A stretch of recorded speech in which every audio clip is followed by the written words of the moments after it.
नौहा करना और मातम करना, किसी के मर जाने पर मातम करना, रोना, ये मेरी उम्मत नहीं छोड़ेगी।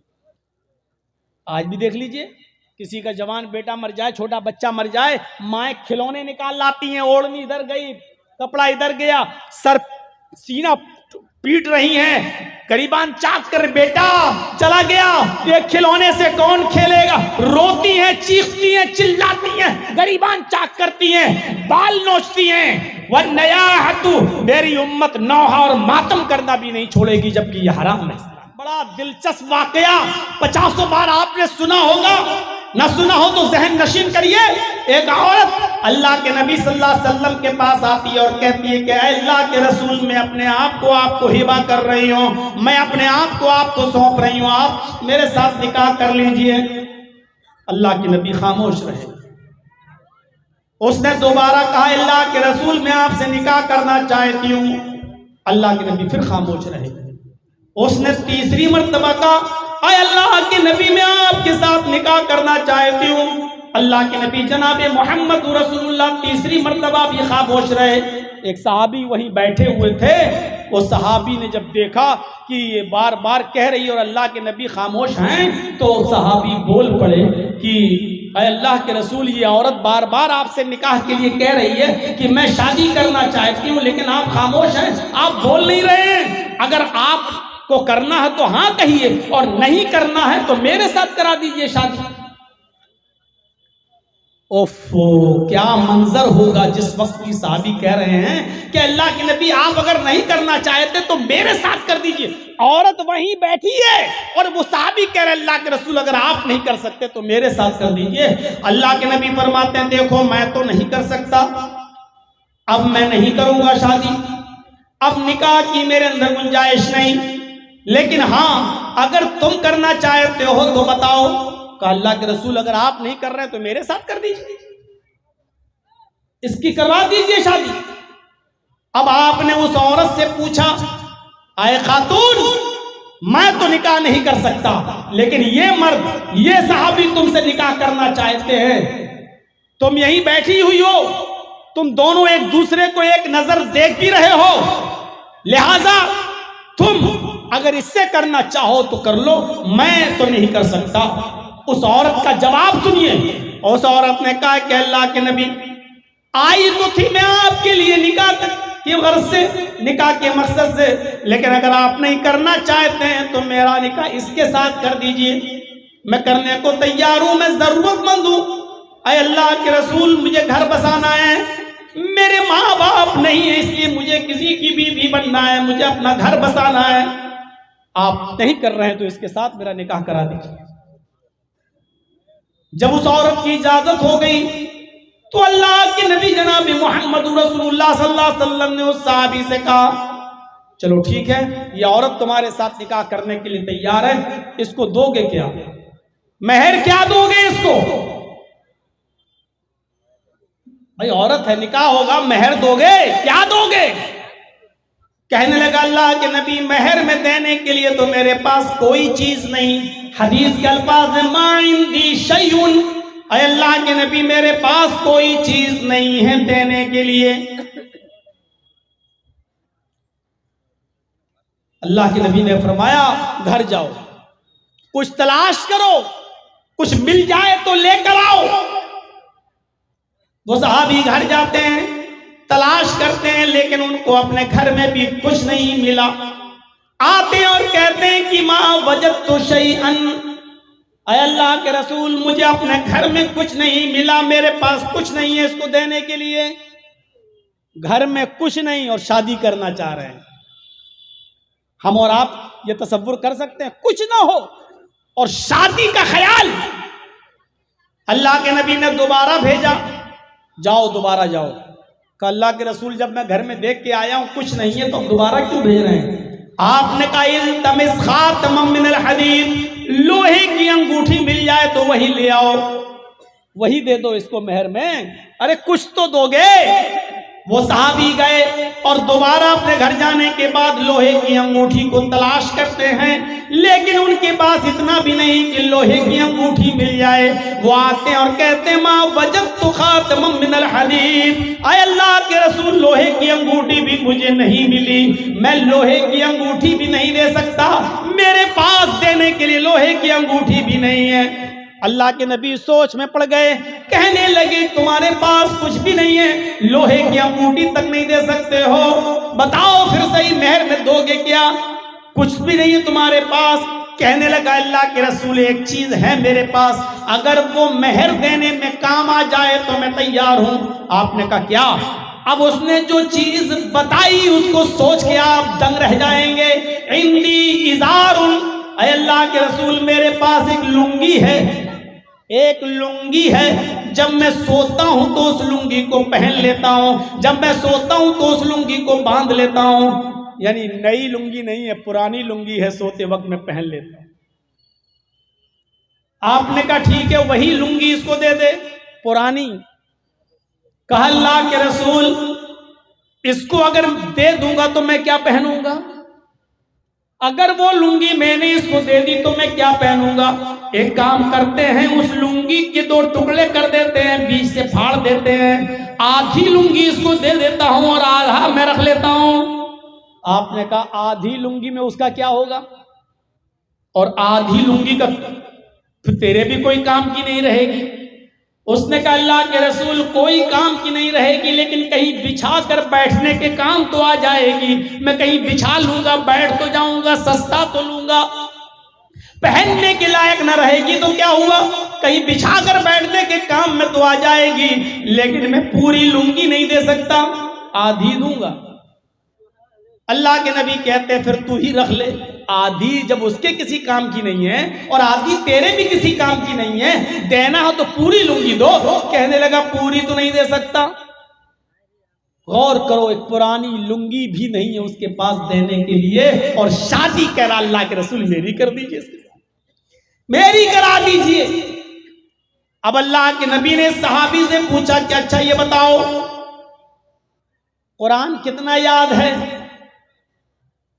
अब उसने गिनाना शुरू कर दिया। अल्लाह के रसूल मुझे सूरह मुल्क याद, अल्लाह के नबी मुझे सूरह हाक्का याद, अल्लाह के नबी मुझे सूरह नबा याद, अल्लाह के नबी मुझे सूरह दहर याद, मुझे सूरह कयामा याद। एक एक करके सूरतें गिनाने लगा। अल्लाह के नबी ने कहा क्या तुम्हें इतनी सूरतें याद हैं? कहा हाँ अल्लाह के रसूल मुझे ये सूरतें याद हैं। आपने फरमाया क्या ये सूरतें तू अपनी होने वाली बीवी को याद करा देगा? क्या यही सूरतें तू इस औरत को जो तेरी बीवी बनने जा रही है क्या तू उसको याद करा देगा? कहने लगा हाँ। आपने उस औरत से पूछा क्या खातून तेरे होने वाले शौहर के पास माल देने को कुछ नहीं है, लेकिन कुरान की इतनी सूरतें उसको याद हैं, अगर मैं उन्हीं सूरतों को मेहर बना दूं और तेरा शौहर तुझे ये सूरतें याद करा दे तो क्या तू इसी को मेहर मानने के लिए तैयार है? क्या इसी को तू कबूल करने के लिए तैयार है? क्या इसी को तू एक्सेप्ट करने के लिए तैयार है? उसने कहा अय अल्लाह के रसूल जिस औरत के निकाह में कुरान की ये सूरतें मेहर बन जाएं, जिस औरत के निकाह में कुरान की ये सूरतें मेहर बन जाएं, उससे ज्यादा पाकीज़ा निकाह, उससे ज्यादा बाबरकत निकाह किसका हो सकता है? मुझे मंजूर है ऐ अल्लाह के नबी मेरा निकाह इस मर्द के साथ कर दीजिए और ये मुझे कुरान की सूरतें याद करा दे, यही मेरा मेहर हो जाएगा। तब अल्लाह के नबी जनाब मोहम्मद रसूलुल्लाह ने उस आदमी का निकाह पढ़ाया, उस औरत के खुदा वली बन गए और उसका निकाह कराकर उस औरत को वहीं रुखसत कर दिया। ये सादगी है इस्लाम के अंदर, ये संजीदगी है इस्लाम के अंदर। न बारात का पता, न मेहंदी का पता, न उबटने का पता, न 400 और 500 आदमियों की 200-300 आदमियों की बारात का ठिकाना। मेरे भाइयों वहीं बैठे बैठे मामला हल हो गया और निकाह कर दिया गया और रुखसती भी हो गई। न लड़के को जहेज लेना पड़ा, न लड़की को जहेज देना पड़ा। ये है इस्लाम की संजीदगी, ये है इस्लाम की सादगी। इसीलिए निकाह पर जोर दिया है इस्लाम ने कि गरीबी हाइल न हो और रुकावट न बने। किसी गरीब को भी ये कहने का मौका नहीं मिलना चाहिए कि गरीबी की वजह से मेरा निकाह नहीं हो रहा है। किसी गरीब लड़की को ये कहने का मौका न मिले कि मेरे माँ बाप के पास माल नहीं जिसकी वजह से हम शादी नहीं कर रहे हैं। गौर करो, इस लड़की का तो बाप नहीं है, इसकी माँ नहीं है, इसका भाई नहीं है, लेकिन फिर भी इसका निकाह हुआ और वली अल्लाह के रसूल बन गए, लेकिन निकाह हुआ। मेरे भाइयों, इस्लाम में हर लड़की को निकाह की इजाजत है। सिर्फ माल मत देखिए और दौलत मत देखिए। मुआशरे में शादी को इतना आसान करिए, निकाह को इतना आसान करिए कि कोई भी कुंवारा लड़का और कोई भी कुंवारी लड़की बाकी न रह जाए। यही समाज को पाक और साफ रखने का सबसे बेहतर तरीका है। उम्रें बढ़ाना, 30-30 साल की उम्र तक पहुंचकर शादियां न करना मेरे भाइयों, मुआशरे को डेंजर पोजीशन में छोड़ने के मुतरादिफ है। यह याद रखना, समाज में जो लोग 28, 30 साल के और शादियां नहीं हो रही हैं, बुरा मत मानिएगा। समाज के लोगों को खतरा महसूस होना चाहिए ऐसे लोगों से, और ऐसी लड़कियों से भी खतरा महसूस होना चाहिए जो 25-25, 30-30 साल की हो गई और अभी तक निकाह नहीं कर रहे हैं। इनकी जिम्मेदारी बनती है समाज के ऊपर और सोसाइटी के ऊपर कि वो निकाह कराएं, उनकी शादी कराओ। ये समाज की और सोसाइटी की जिम्मेदारी है। ये करिए की, बस्ती की, गांव की, शहर की और पूरे समाज की ये जिम्मेदारी है। क्योंकि बेब्याहा इंसान, बेनिकाह वाला इंसान जिसकी शादी नहीं हुई, चाहे वो मर्द हो या औरत, मुआशरे के अंदर, समाज के अंदर उसकी जात से फितना फैल सकता है, फसाद बर्पा हो सकता है। इस बात की तरफ अल्लाह तबारक व तआला ने इशारा किया। मैं वो आयत आपके सामने पढ़ना चाहता हूं। उस आयत के अंदर हम ये देखें कि किस तरीके से अल्लाह रब्बुल आलमीन उभार रहा है समाज को और सोसाइटी को। वअन्किहुल अयामा मिनकुम वस्सालिहीन मिन इबादिकुम व इमाइकुम। ऐ समाज वालों, ऐ सोसाइटी वालों, ऐ मोहल्ले वालों, ऐ करिए वालों, ऐ गांव वालों, ऐ बस्ती वालों, तुम्हारे समाज में, तुम्हारे दरमियान, तुम्हारे बीच में जो भी बेनिकाह वाले लोग, चाहे वो लड़के हो या लड़की, मर्द हो या औरत, जिनकी शादियां नहीं हुई हैं, जिनके निकाह नहीं हुए हैं, जो बेनिकाहे हैं, तुम उनका निकाह करा दो। अल्लाह रब्बुल आलमीन ने यहां नौजवानों को हुक्म नहीं दिया कि तुम शादी कर लो। बस्ती वालों को, करिए वालों को, गांव वालों को, समाज वालों को, जिस मुआशरे में हम और आप रहते हैं, उस मुआशरे को, समाज को अल्लाह ने कहा कि तुम देखो कि तुम्हारी बस्ती में कौन गैर शादीशुदा है, जो बालिग हो चुके हैं, चाहे वो लड़का हो या लड़की, मर्द हो या औरत, अमीर हो या गरीब, जो भी गैर शादीशुदा हैं, तुम उनका निकाह करा दो, तुम उनकी शादियां करा दो। इससे अंदाजा लगाइए शादी की अहमियत देखिए कितनी ज्यादा है। अल्लाह समाज को कितना पाकीज़ा बनाना चाहता है, कितना साफ सुथरा रखना चाहता है। ये तो हुक्म दिया है समाज को और सोसाइटी को, बस्ती को, गांव को, कि तुम उनका निकाह करवाओ। और एक और हुक्म, वस्सालिहीन मिन इबादिकुम व इमाइकुम, गुलामों में से और लौंडियों में से। अरब के अंदर गुलाम चलते थे। आज के जमाने में गुलाम और लौंडी का दौर खत्म हो गया है। उस जमाने में गुलाम और लौंडी चलते थे। बाजार लगता था बाकायदा, उस बाजार में लड़के बेचे जाते थे, लड़कियां बेची जाती थी। उनको जिस लड़के को हमने खरीद लिया, जिस आदमी को खरीद लिया, वो जिंदगी भर के लिए हमारा गुलाम हो गया, क्योंकि हमने खरीद लिया। जिस लड़की को खरीदा वो हमारी लौंडी हो गई, हमारी बांदी हो गई। उस जमाने के अंदर ये आयत नाजिल हुई और अल्लाह ने उन गुलामों और लौंडियों के बारे में भी फरमाया कि शादी की जरूरत तो सबको है, हर मर्द को है, हर औरत को है, एक दूसरे की जरूरत तो सबको है। तो समाज का सबसे कमजोर तबका जो है वो गुलाम का तबका होता है, लौंडी का तबका होता है।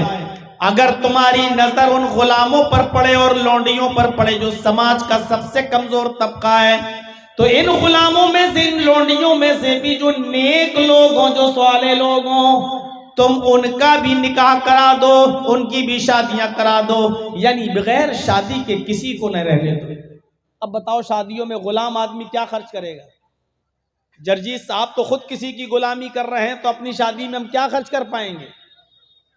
एक लड़की खुद किसी की लौंडी है, खादिमा है, उसका निकाह हो रहा है, तो उसके घर वाले क्या खर्च कर पाएंगे? वो तो खुद ही लौंडी है। अल्लाह फरमाता है कि उन गुलामों की भी और उन लौंडियों की भी शादी करा दो जो नेक हो, सालेह हो। और आगे बहुत जबरदस्त बात कही अल्लाह ने, यकूनू फुकरा,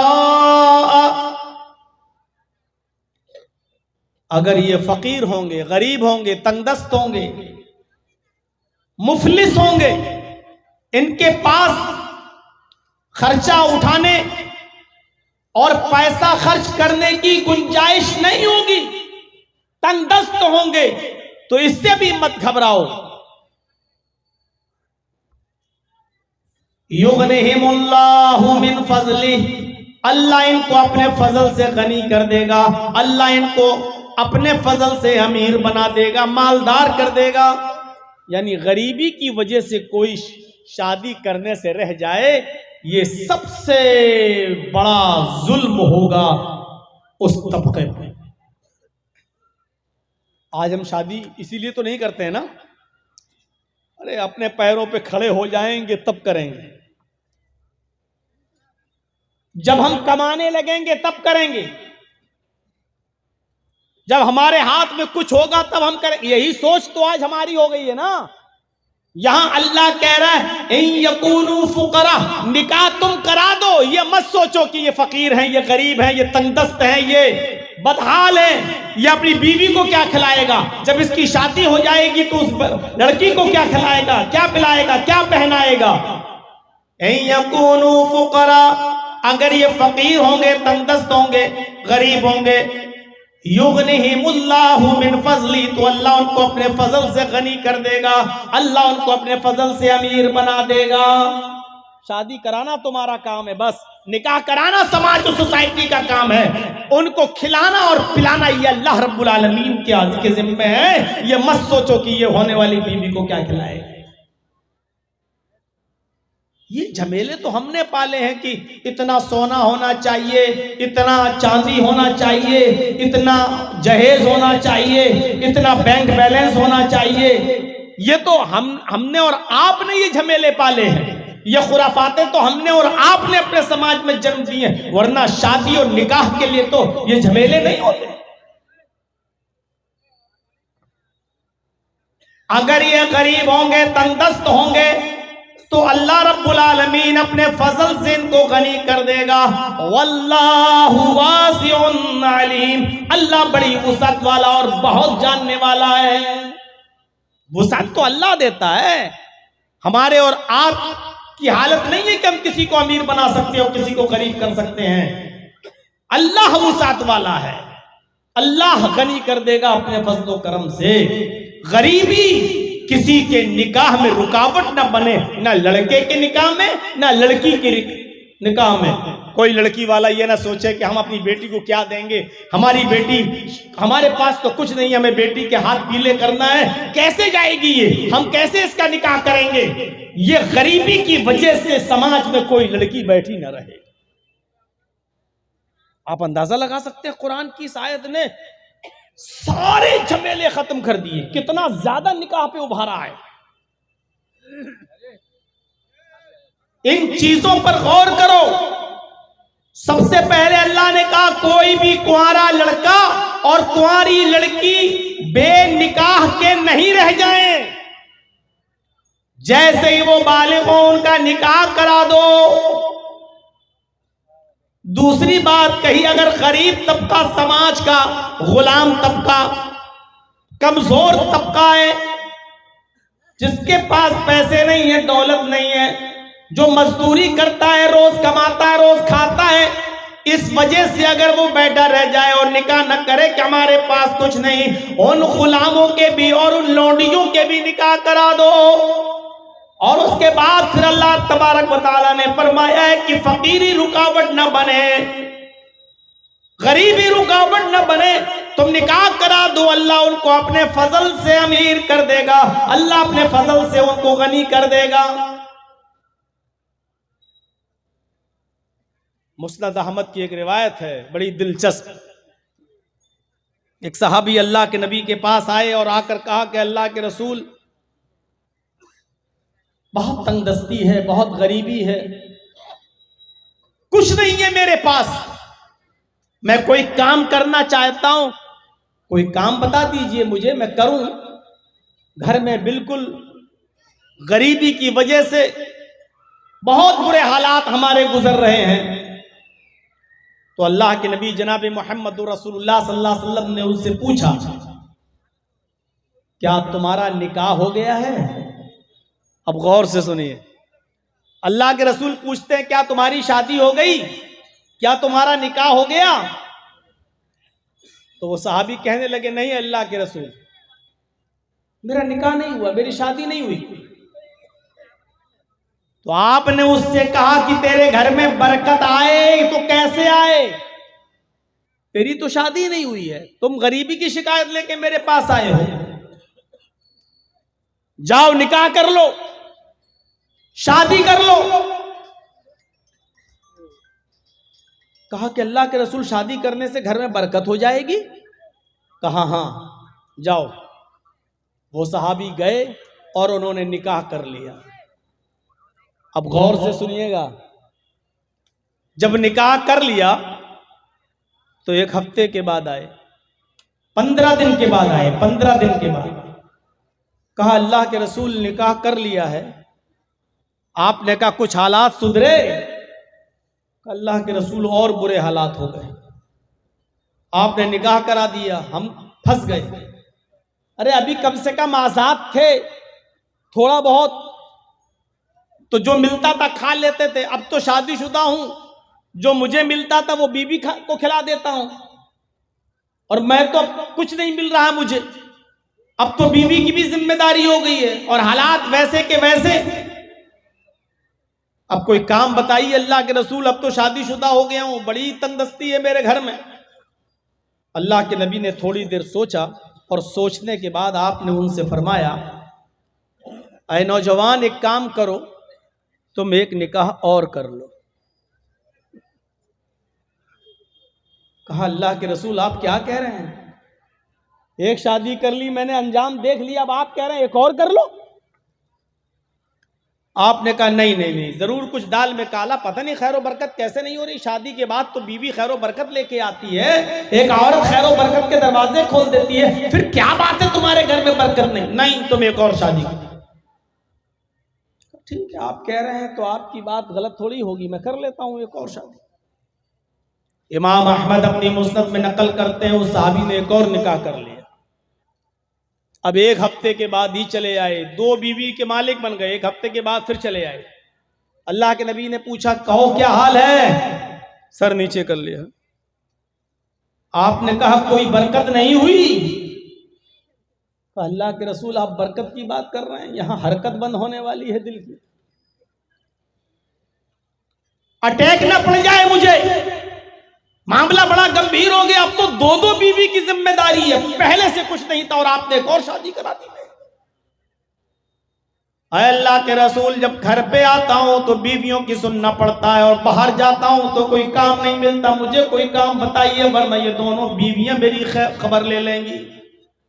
अब मुझे काम बताइए, आप ही ने कराया है दोनों शादी, अब आप ही रास्ता निकालिए। आपने थोड़ी देर सोचा और थोड़ी देर ठहरने के बाद, सोचने के बाद कहा, नौजवान मेरा मशवरा है कि तुम एक शादी और करो। अब तो आपे से बाहर। अल्लाह के नबी, आपके कहने से 2 कर चुका हूं और आप एक और, अब नहीं। नबी अकरम ने कहा कि अब मैं तुमसे चौथी के लिए नहीं कहूंगा, जाओ ये मेरा वादा है, लेकिन एक और कर लो। पता नहीं तुम्हारे यहां क्यों खैर बरकत नहीं हो रही है, इंशाअल्लाह जरूर होगी। उसने कहा ठीक है, मर तो वैसे ही रहा। अब आप कह रहे हैं चौथी के लिए नहीं कहूंगा, तो चौथी में बिल्कुल नहीं करूंगा। आपने कहा मत करना, लेकिन तीसरी तो करो जाके। उसने तीसरी शादी भी कर ली और तीसरी शादी करने के बाद अब 1 महीने के बाद आया। अल्लाह के नबी ने कहा क्या हाल है? पहली शादी की तो 15 दिन के बाद आए, दूसरी शादी की तो हफ्ते भर बाद चले आए, तीसरी शादी की तो अब 1 महीने के बाद, क्या हाल है? अल्लाह के रसूल अल्हम्दुलिल्लाह बड़ा अच्छा हाल है, बहुत अच्छी गुजर रही है, खैरो बरकत का। अल्लाह के रसूल बरकत ही बरकत। वो कैसे? कहा अल्लाह के नबी, तीसरी बीवी जो मेरे घर में आई वो एक हुनर जानती है। वो खजूर के पत्तों से चटाई बनाना जानती है, खजूर के पत्तों को बुनकर चटाई बनाती है और वो एक चटाई रोज बना लेती है, 1 दिरहम की इनकम हो जाती है, पूरा घर खाता है। मेरी तीसरी बीवी ने पहली बीवी को भी सिखा दिया और दूसरी बीवी को भी सिखा दिया। अब तीनों मिलके काम कर रही हैं, हमें रोजाना 3 दिरहम की इनकम हो रही है, 1 खर्च होता, 2 बचाता हूं। अल्लाह के नबी ने फरमाया और तुम क्या कर रहे हो? आप क्या करते हो? कहा अल्लाह के रसूल, अब मैं क्या करूंगा, बीवियां कमा तो रही हैं, माशाअल्लाह सब कुछ ठीक है, मैं तो खाली बैठा रहता हूं। आपने कहा कि तुम्हारी बीवी जो काम जानती है, काम तुम भी सीख लो, 1 दिरहम की और मजीद इनकम होगी। और अगर कोई बीवी तलाक ले ले या छोड़ के चली जाए तो कम से कम तुम अपना पेट खुद तो पाल सकते हो, ये हुनर तुम्हें मालूम होगा, तो भीख तो नहीं मांगोगे, दर दर की ठोकरें तो नहीं खाओगे, तुम ये हुनर खुद भी तो सीख लोगे, अपना पेट खुद भी तो पाल लोगे। जाओ ये काम तुम भी सीख लो। तो पूरा वाकया बताने का मकसद ये था कि शादी करने के बाद इंसान की फकीरी और गरीबी और तंगदस्ती मिट जाती है। हमारे मुआशरे और समाज में शादी के बाद गरीबी आ जाए तो ये जरूर कमी है, या तो हमने जहेज की डिमांड की है, या हमने शादियों में खुराफातें मचाई हैं, या हमने तरीक़े रसूल को छोड़कर और शरीयत मोहम्मदी से इन्हिराफ करके हमने शादी की है। इसलिए आज हमारे घर में खैर बरकत नहीं हो रही है। इन यकूनु फुक़रा युग़निहिमुल्लाहु मिन फ़ज़्लिही, अगर वो फकीर होंगे तो अल्लाह उनको अपने फजल से गनी कर देगा, अल्लाह उनको अपने फजल से अमीर कर देगा, अल्लाह उनको अपने फजल से नवाज देगा। ये बताया कुरान में। होटल खाली पड़ा हुआ है, जिनको खाने की जरूरत है खाने के लिए जा सकते हैं। होटल खाली हो गया, 2 कुंटल मीट बचा हुआ, इसलिए आप जरूर जाए। कुछ सस्ता करेंगे तब ना जाएगा आदमी, रात के 2 बजे कुछ घटाइए तब आदमी जाएगा वहां। तो मेरे भाइयों, शादियों के बाद तो खैरो बरकत होती है, लेकिन यहां हम देख रहे हैं कि हमारे पास यही शिकायत है। आदमी कमाता नहीं है, हमारी बेटी रहे तो कैसे। कितनी शिकायतें हम लोगों से पूछो मेरे भाइयों, कितनी पंचायतों में जाना पड़ता है, कितने मामलों में बैठना पड़ता है। मियाँ बीवी के आपस में ताल्लुकात खराब है तो वहां पंचायतों में जाना पड़ता है और मामलों को हल कराना पड़ता है। यही शिकायतें सुनने में मिलती है, ये शराब पीता है, कमाता नहीं है, डांटता है, कुछ काम नहीं करता है, ये नहीं करता है। और हम लोग बीच बचाव कराने के लिए घर बन जाए, गृहस्थी टूटे नहीं, यही मामले हल करते रहे। तो शादी की अहमियत बहुत ज्यादा है, निकाह की अहमियत बहुत ज्यादा है।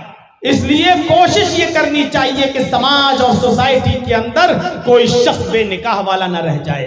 समाज को कोशिश करना चाहिए। 25 साल 26 साल 28 साल उम्र हो रही है, अभी तक शादी नहीं कर रहा है, पूरे गांव वालों को इसकी फिक्र होनी चाहिए कि इस लड़के से खतरा है। समाज के लड़कियों को, सोसाइटी में रहने वाली बच्चियों को, और जो लड़की 20, 22, 25 साल की हो चुकी है, शादी नहीं हो रही है, गांव वालों को सोचना चाहिए कि इस लड़की से भी फितना है। इसलिए जहां तक हो सके लड़के और लड़कियों का जल्दी से निकाह करवाया जाए और पूरा समाज इस कार्य खैर में, इस नेक काम में जुट जाए।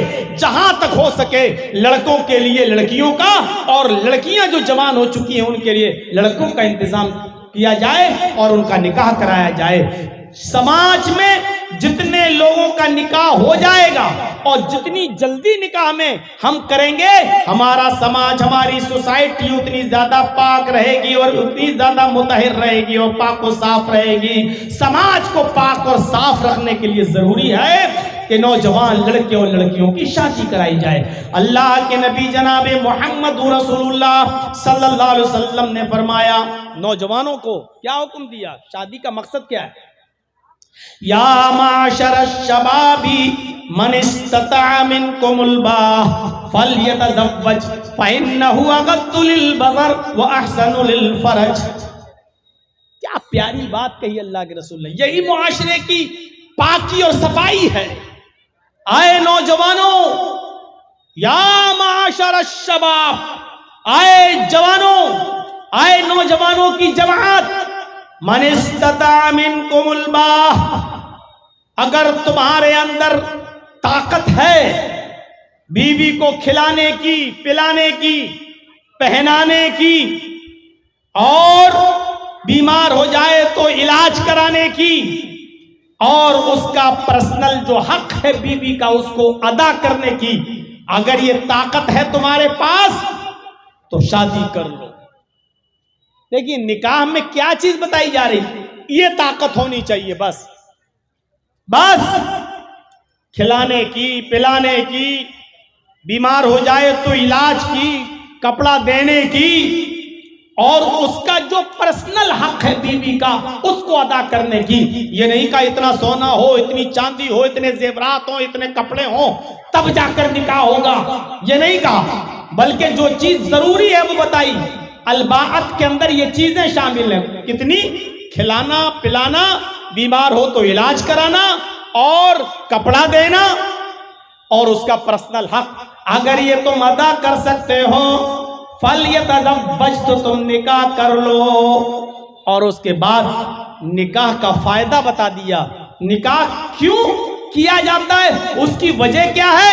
फ़इन्नहु अग़द्दु लिलबसर व अहसनु लिलफरज। निकाह करने के बाद इंसान की निगाहें झुक जाती हैं।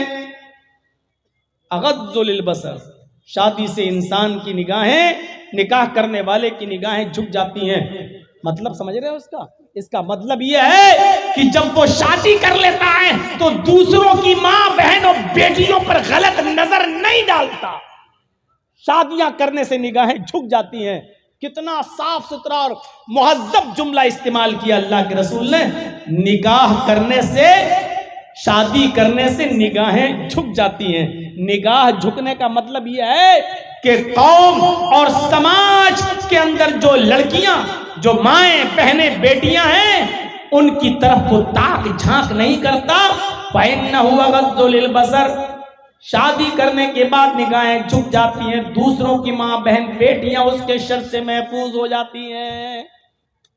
और दूसरा फायदा, वो अहसनु लिलफरज, और शादी करने के बाद निकाह करने वाले की शर्मगाह की हिफाजत भी होती है, यानी फिर वो गलत जगह पर मुंह नहीं मारता फिरता है। शादी के बाद ये पाकीज़ा रिश्ता उसके साथ हो जाता है। मेरे साथियों, गौर कीजिए निकाह पर कितना उभारा है।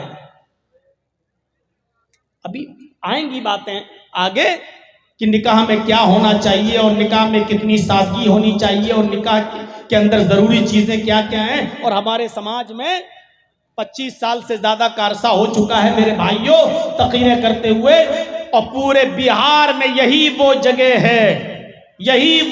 है जहां जर्जीत साहब की सबसे पहली तकरीर पूरे बिहार में कहीं हुई थी तो यही हुई थी तीतवारी में, जब मौलाना तौहीद साहब ने हमको यहां बुलाया था। वो वक्त भी था। सोचिए कि उस दौर से लेकर अब तक कितना साल का अरसा गुजर चुका है, और पूछा जाए तो इतने सालों के अरसे में हमारे दरमियान चेंजिंग क्या आई है, हमारे दरमियान तब्दीली क्या आई है। न जहेज में कमी आई, न शादियों में सादगी आई, बल्कि उस जमाने के हिसाब से जहेज लिया और दिया जाता था, और आज के जमाने में उस जहेज में इजाफा और हो गया है। उस जमाने में साइकिल की डिमांड ज्यादा थी, आज के जमाने में मोटरसाइकिल की डिमांड, यानी बढ़ा है घटा नहीं है। हमारे हर समाज और सोसाइटी में इस बात पर गौर होना चाहिए। क्या चीजें देखना चाहिए लड़की के अंदर और क्या चीजें देखना चाहिए लड़के के अंदर। आइए 2 हदीसें आपके सामने पढ़ता हूं। पहले लड़की के अंदर क्या देखा जाए, और दूसरी हदीस लड़के के अंदर क्या देखा जाए। हदीस आपके सामने रखता हूं। तो उनका हुलमरातुल अरबाइन लिमालिहा वलिहस्बिहा वलिजमालिहा वलिदीनिहा फस्फर बिजातिद्दीन।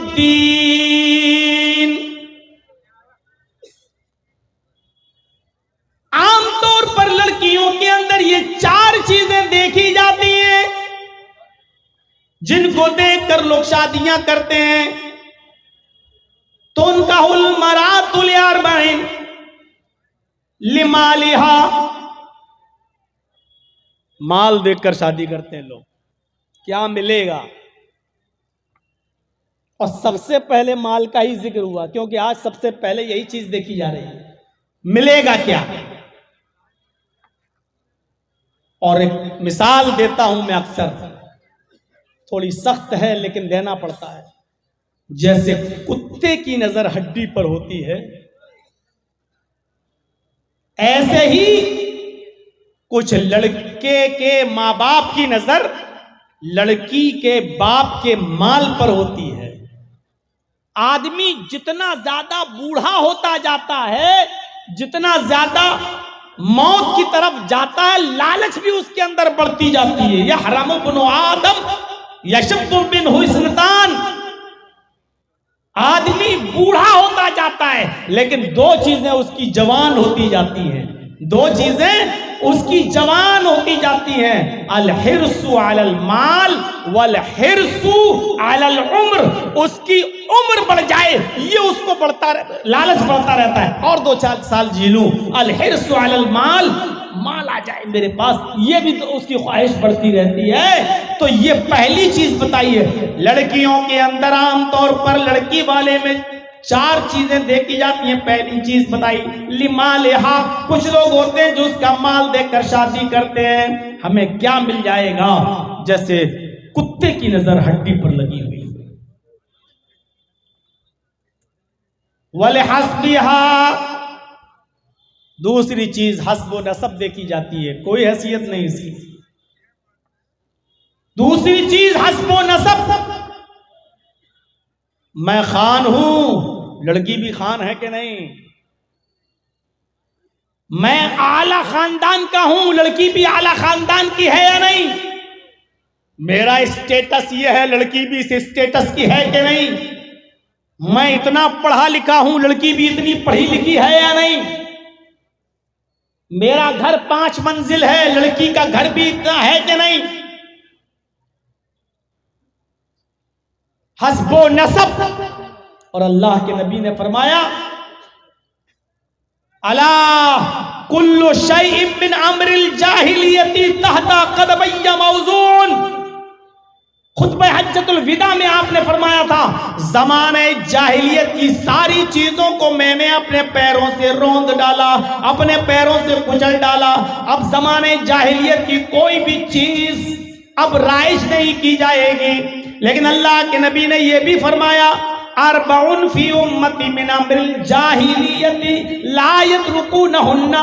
4 चीजें मेरी उम्मत के अंदर ऐसी हैं जो जमाने जाहिलियत से आई हुई हैं, लेकिन मेरी उम्मत उनको नहीं छोड़ेगी। है तो वो गंदी, है तो वो बुरी चीज, लेकिन मेरी उम्मत उन्हें नहीं छोड़ेगी।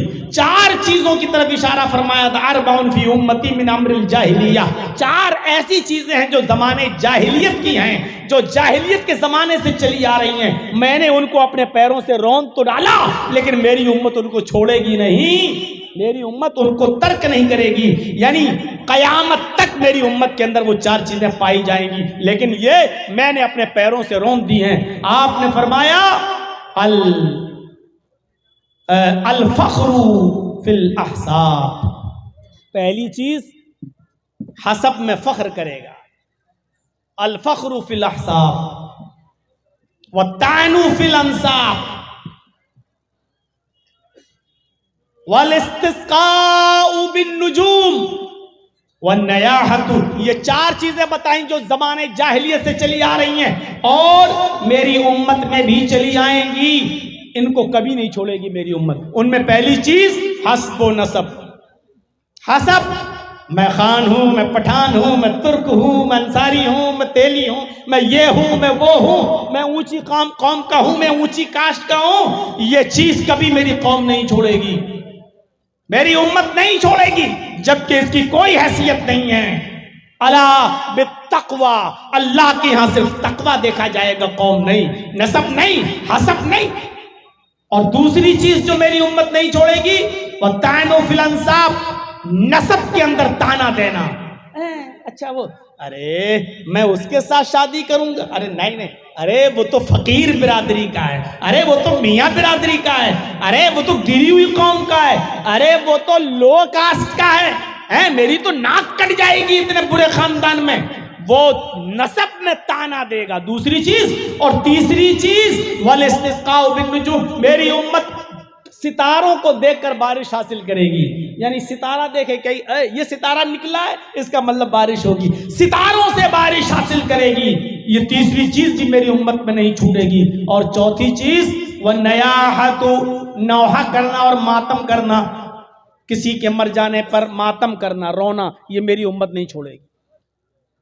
आज भी देख लीजिए, किसी का जवान बेटा मर जाए, छोटा बच्चा मर जाए, माए खिलौने निकाल लाती हैं, ओढ़नी इधर गई, कपड़ा इधर गया, सर सीना पीट रही हैं, करीबान चाक कर बेटा चला गया, ये खिलौने से कौन खेलेगा। रोती हैं, चीखती हैं, चिल्लाती हैं, गरीबान चाक करती हैं, बाल नोचती हैं। वह नयाहतु, मेरी उम्मत नौहा और मातम करना भी नहीं छोड़ेगी, जबकि यह हराम है। तो ये 4 चीजें नहीं छोड़ेगी। तो वल हस्ब, 4 चीजें देखकर शादी करते हैं लोग लड़की के अंदर।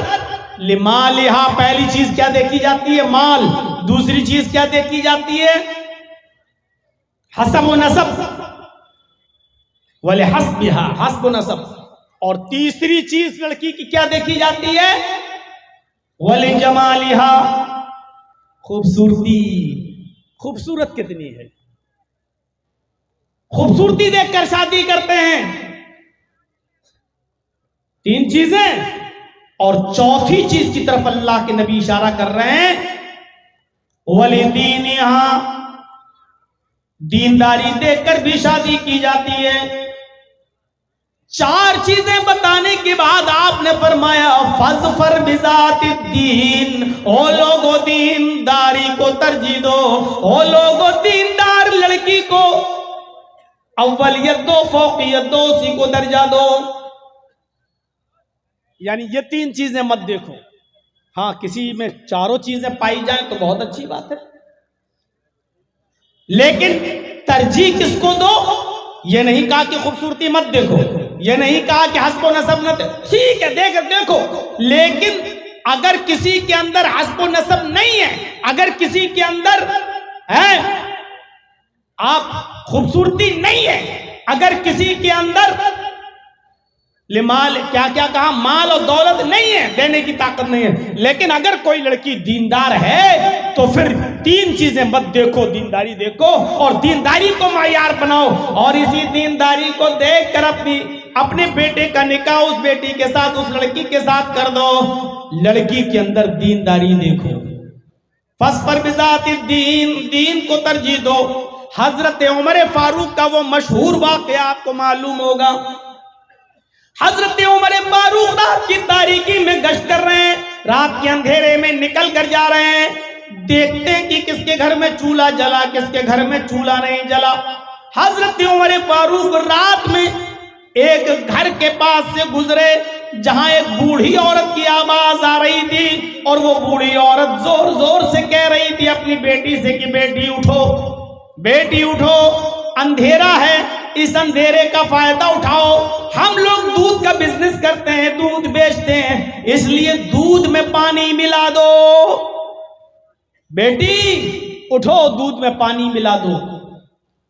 वो बेटी उठती है और जोर से अपनी मां से कह रही है कि मां, मैं दूध में पानी नहीं मिलाऊंगी। हजरत उमर ने मुनादी की है, उमर फारूक का ऐलान हुआ है, अमीरुल मोमिनीन ने ऐलान जारी करवाया है, अगर दूध में पानी मिला हुआ किसी के यहां मिलता है तो ऐसे शख्स को कड़ी से कड़ी सजा दी जाएगी। मां कहती है बेटी, उमर थोड़ी देख रहे हैं, इस रात के अंधेरे में उमर को क्या पता, तो दूध में पानी मिला, मुझे तेरी शादी कराना है, तेरे लिए अच्छा लड़का देखना है, हमारे पास गरीबी और गुर्बत की वजह से हम तेरे हाथ पीले नहीं कर पा रहे हैं, मुझे तेरा रिश्ता भी तो करना है, इसलिए इस काम के अलावा कोई और काम भी तो नहीं है हमारे पास, बेटी तुम दूध में पानी मिलाओ। उमर थोड़ी देख रहा है, उमर को क्या पता कि हमने दूध में पानी मिलाया है, जाओ, मैं कह रही हूं तुम दूध में पानी मिलाओ। बेटी चीख कर कहती है, मां उमर नहीं देख रहा है तो क्या हुआ, उमर का रब तो देख रहा है, हम उमर के सवाल जवाब से तो बच जाएंगे, लेकिन कयामत के दिन अल्लाह के सवाल और जवाब से कैसे बचेंगे। मां मैं दूध में पानी नहीं मिलाऊंगी, उमर नहीं देख रहा तो क्या हुआ, उमर का रब तो देख रहा है। हजरत उमर फारूक के कान में यह आवाज जाती है मां और बेटी की। हजरत उमर ने अपने कासिद से कहा, अपने साथी से कहा, इस मकान का नंबर नोट कर लो, ये मकान नंबर नोट कर लो, और सुबह जब दरबारे खिलाफत में बैठे हजरत उमर, सुबह जब दरबारे खिलाफत में बैठे हजरत उमर, तो उन दोनों को बुलवाया, कासिद के जरिए जाओ और मां बेटी दोनों को बुला कर लाओ। कासिद आता है, मां और बेटी दोनों से कहता है कि तुम दोनों को हजरत उमर ऑफिस में बुला रहे हैं, दरबार में बुला रहे हैं। मां और बेटी दोनों आते हैं। हजरत उमर ने पूछा मां से, बुढ़िया से, कल तुम दूध में पानी मिलाने की बात कर रही थी, क्या हुआ? बुढ़िया समझ गई कि हजरत उमर को पता चल गया, अब मुझे सजा दी जाएगी। बुढ़िया सफाई पेश करने लगी, अमीरुल मोमिनीन, हाँ मैंने दूध में पानी मिलाने के लिए कहा था, लेकिन मेरी बेटी ने दूध में पानी नहीं मिलाया। हजरत उमर ने कहा, मैं ये भी जानता हूं कि तेरी बेटी ने दूध में पानी नहीं मिलाया, मैं जानता हूं, इसलिए तो तुम दोनों को मैंने यहां बुलाया है। बताओ, इस लड़की का कहीं रिश्ता हुआ? इस लड़की की कहीं शादी हुई? कहा, नहीं अमीरुल मोमिनीन, मुझ जैसे गरीब लोगों को रिश्ता कहां मिलता है, गरीबी ने मजबूर कर दिया, इसलिए अभी इस लड़की का रिश्ता नहीं कर पाई, मैं कर दूंगी जल्दी। हजरत उमर फारूक ने कहा कि तुम्हें रिश्ता देखने की जरूरत नहीं है, मेरा बेटा खाली है और मैं अपने बेटे के लिए तुम्हारी बेटी का हाथ मांग रहा हूं, इसलिए नहीं कि तुम गरीब हो, बल्कि सिर्फ इसलिए कि तेरी बेटी से शादी अपने बेटे के साथ मैं इसलिए कर रहा हूं क्योंकि तेरी बेटी दीनदार है।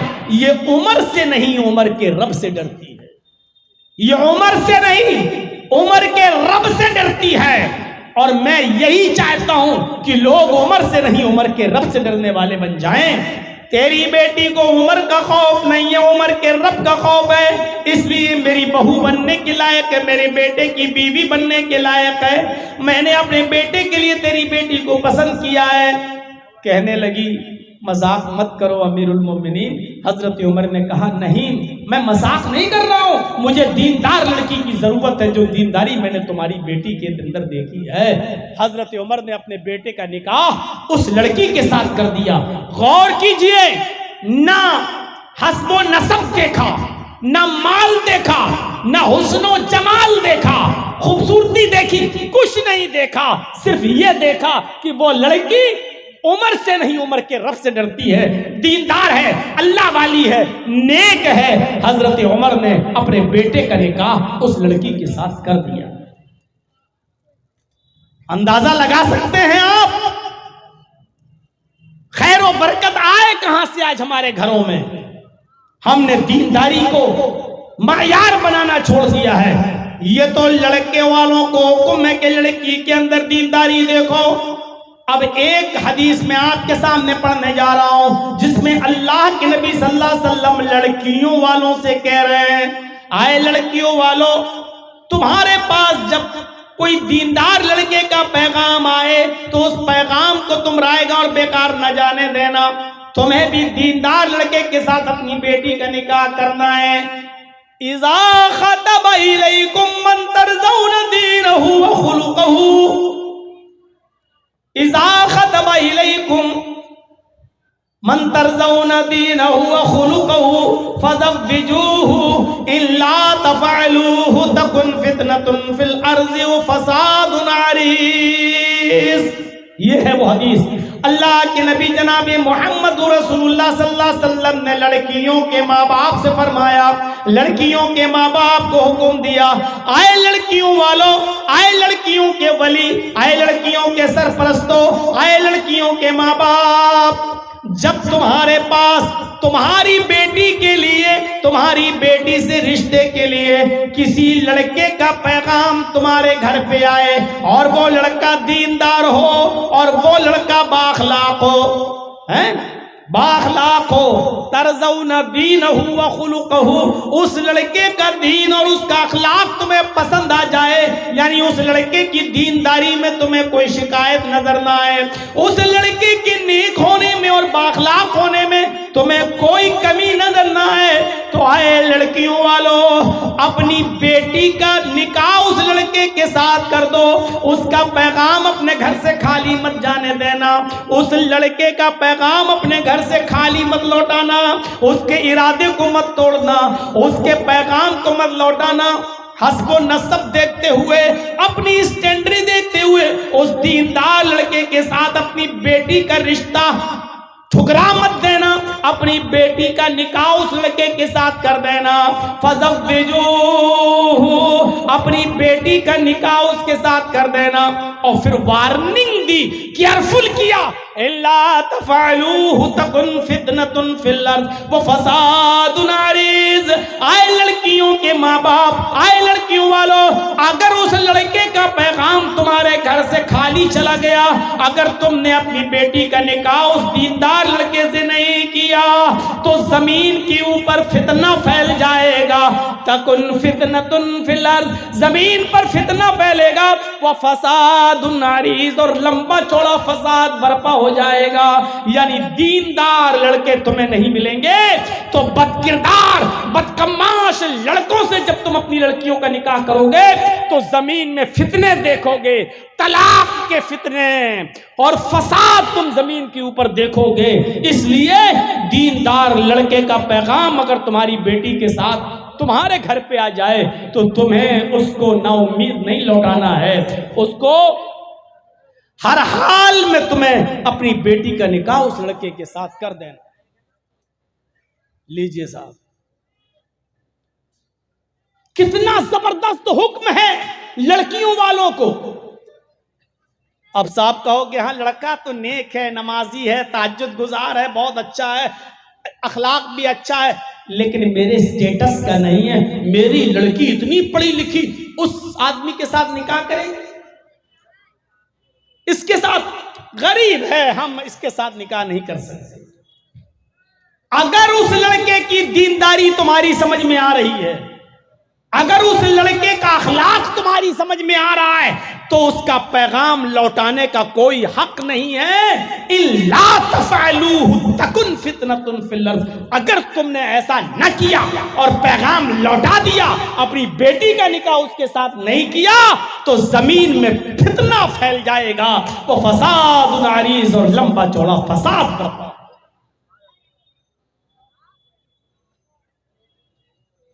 हर मुसलमान को गौर करना चाहिए, यहां जो बैठे हैं सबको, और जहां तक मेरी आवाज जाए, क्या हम तो चाहते हैं कि जहेज न दे मेरी बेटी, लेकिन बेटी वाला क्या ये भी चाहता है कि दीनदार लड़का मिल जाए, हमें अच्छा लड़का मिले, शरीफ लड़का मिले? क्या आज हमारी सोसाइटी में ये हो रहा है?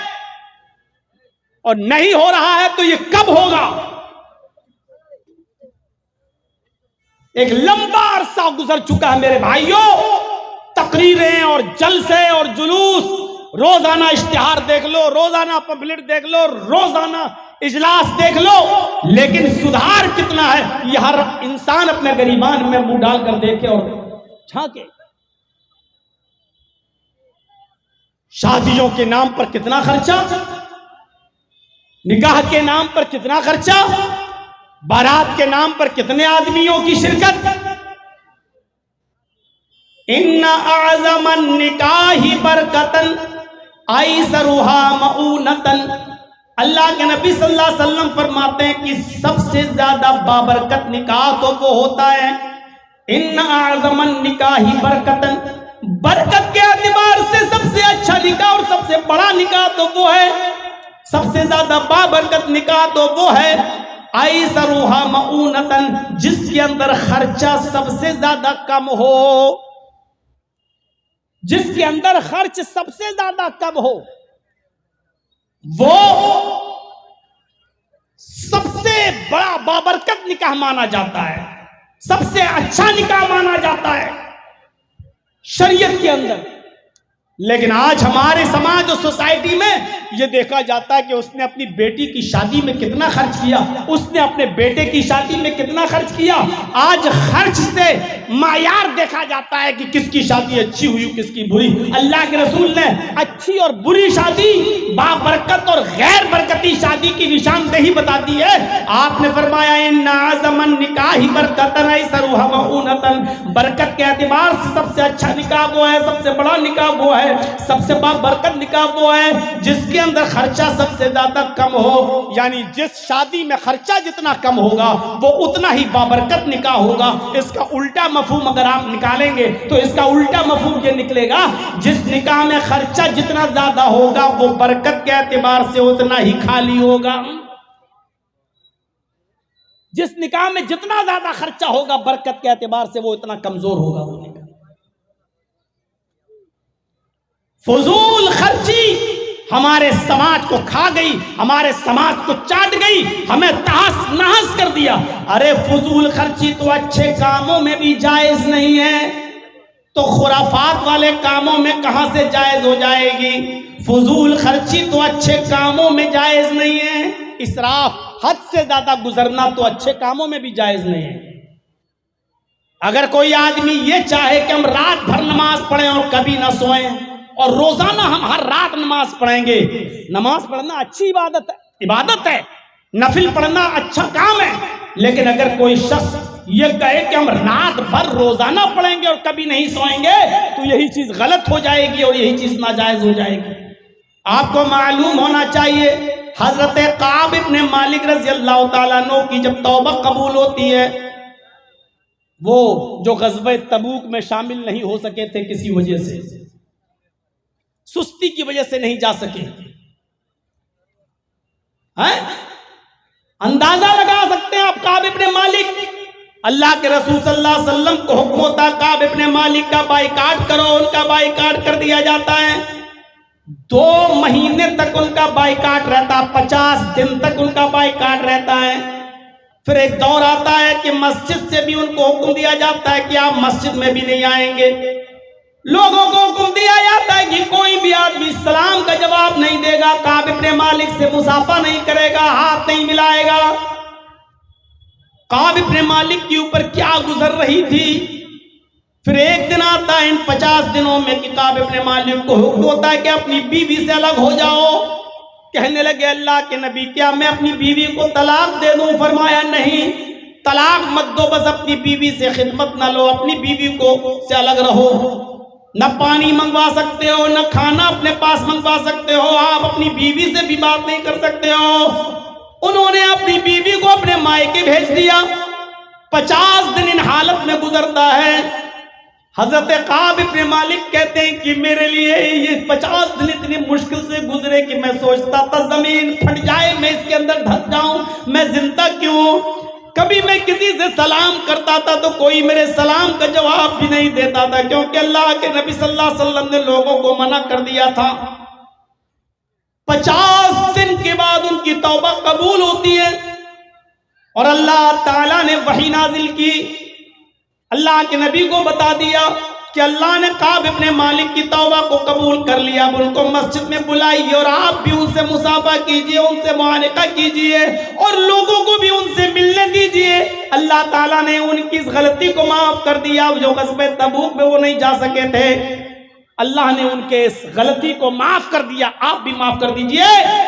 एक कासिद आता है और काब इब्ने मालिक से कहता है काब अल्लाह के नबी ने आपको बुलाया है, मस्जिद के अंदर मौजूद है, नबी अकरम ने आपको बुलाया है, अल्लाह ताला ने आपकी तौबा को कबूल कर लिया। हजरत काब कहते हैं कि उससे बड़ा खुशी का दिन मेरे लिए कोई दिन नहीं था। दौड़ते हुए मस्जिद के अंदर आए, अल्लाह के नबी जनाब मोहम्मद रसूलुल्लाह से मुसाफा किया, आपसे मुआनका किया, आपके गले लग गए।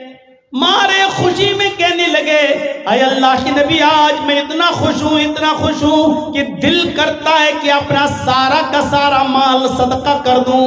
सदका करना कितनी बड़ी इबादत है, सदका करना कितना अच्छा काम है, सदका करना कितना अच्छा काम है।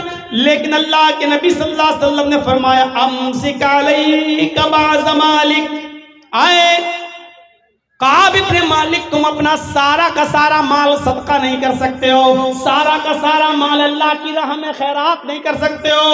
अपने पास कुछ माल रोक लो ताकि तुम दूसरों के सामने हाथ ना फैलाते फिरो, तुम दूसरों के सामने भीख ना मांगते फिरो। हजरत काब इब्ने मालिक कहते हैं जब मेरी तौबा कबूल हुई तो मैंने अल्लाह के रसूल से कहा आज मैं इतना खुश हूं कि मैं अपना सारा का सारा माल अल्लाह की राह में सदका करना चाहता हूं। सदका करना अच्छा काम, लेकिन अल्लाह के नबी ने यहां पर भी उनको रोक दिया और फरमाया कि सारा का सारा माल सदका नहीं कर सकते। यानी तुम फकीर बन जाओगे, मोहताज बन जाओगे। जब अच्छे काम में फजूल खर्ची जायज नहीं है, अच्छे काम के अंदर इसराफ जायज नहीं है, तो शादियों में, ब्याह के अंदर और दीगर नाजायज कामों के अंदर फजूल खर्ची करना कहां से जायज हो जाएगा। हम अपने मुआशरे पर नजर डालें, हम अपने समाज पर नजर डालें, हम अपनी सोसाइटी पर नजर डालें, हम बुरे कामों में फजूल खर्ची कर रहे हैं, जबकि इसराफ फजूल खर्ची तो अच्छे कामों में भी जायज नहीं। साद इब्ने अबी वक्कास का मामला सुना होगा और न सुना हो तो सुनिए। साद इब्ने अबी वक्कास की एक ही बेटी थी, साद इब्ने अबी वक्कास की एक ही बेटी थी, बीमार हो गए। अल्लाह के नबी उनकी आयादत के लिए उनके घर पहुंचे। जब अल्लाह के नबी साद इब्ने अबी वक्कास से उनके मिलने के लिए, आयादत के लिए उनके घर पहुंचे तो बड़े खुश हुए साद इब्ने अबी वक्कास और कहने लगे अल्लाह के नबी सल्लल्लाहु अलैहि वसल्लम मेरी मेरी एक ही बेटी है और अल्लाह का शुक्र है कि अल्लाह ने मुझे बहुत माल से नवाजा है, अल्लाह ने मुझे बहुत दौलत से नवाजा है, मेरे पास किसी चीज की कमी नहीं है, इसलिए मैं अपना सारे के सारे माल की वसीयत करना चाहता हूं। क्या मैं अपने सारे माल की वसीयत कर दूं? अल्लाह के नबी सल्लल्लाहु अलैहि वसल्लम ने फरमाया नहीं, आए साद, तुम्हारे लिए अपना सारा का सारा माल की वसीयत करना जायज नहीं है। तुम अपना सारा का सारा माल सदका और खैरात नहीं कर सकते हो, उसकी वसीयत नहीं कर सकते हो। हजरत साद इब्ने अबी वक्कास ने फरमाया, आए अल्लाह के नबी, 2/3 की, 2/3 की, 2/3 अपने माल का 3 हिस्सा कर लें और 2 हिस्से की वसीयत कर दूं। अल्लाह के नबी ने फरमाया, आए साथ, तुम 2/3 की भी वसीयत नहीं कर सकते हो।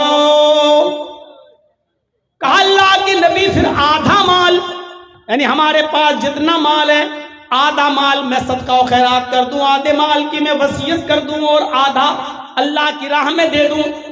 अल्लाह के नबी सल्लल्लाहु अलैहि वसल्लम फरमाते हैं, साद इब्ने अबी वक्कास, तुम आधे माल की भी वसीयत नहीं कर सकते हो, आधा भी नहीं, ऐसा करना भी तुम्हारे लिए जायज नहीं होगा।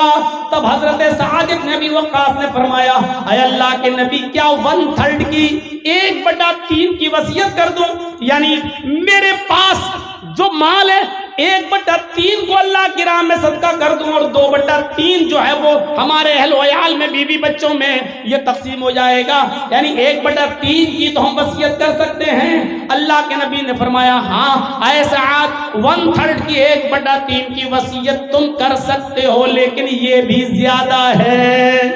1/3 की वसीयत तुम कर सकते हो, लेकिन ये भी ज्यादा है। मेरे भाइयों, यहां से अंदाजा लगाइए, सदका और खैरात करना एक अच्छा काम है, दीनी काम है, गरीबों और मिस्कीनों में देना ये अच्छा काम है, दीनी काम है। लेकिन अल्लाह के नबी हजरत साद को सारा का सारा माल सदका नहीं करने दे रहे हैं, 2/3 भी नहीं करने दे रहे हैं, आधा माल भी सदका नहीं करने दे रहे हैं।